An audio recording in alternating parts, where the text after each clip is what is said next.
টাকা উঠাইয়া ব্যানার টানায়া শাহজালালের দরবারে দৌড়ায়, শাহপরানের দরবারে দৌড়ায়, আমানত শাহর দরবারে যায়, অথচ বাড়ির দরওয়াজায় মা বাবার কবর। একবারও মা বাবার কবরের জিয়ারতে গেল না রে বাবা।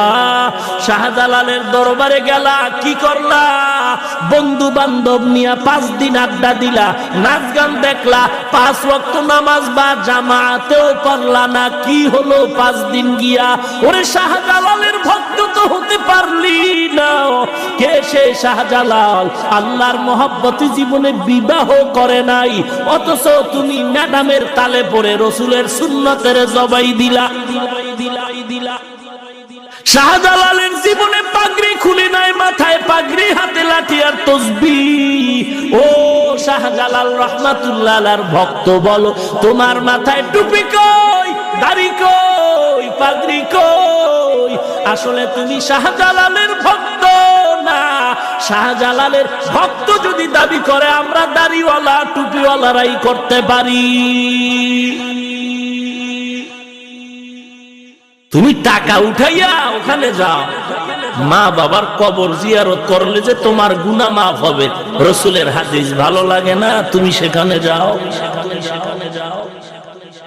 মা বাবা তোমার কত আপন, অথচ সন্তান মা বাবারে কবরে রাইখা কত গুনার কাজ করে, বলে আরামে আছে। না রে বাবা না, বরং মা বাবার কবরে আযাব চলে যায়। ও সন্তান, ওই মা বাবার কবরে কষ্ট দিও না রে সন্তান।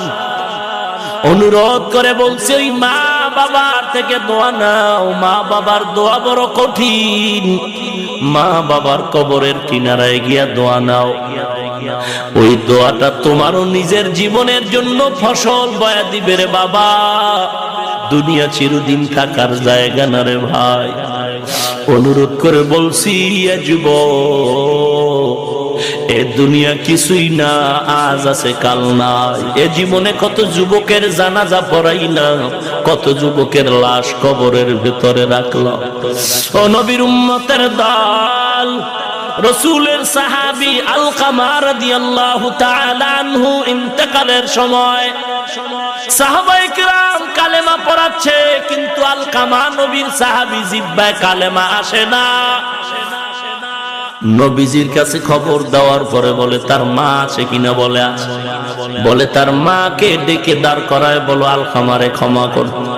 মা রাজি না। নবী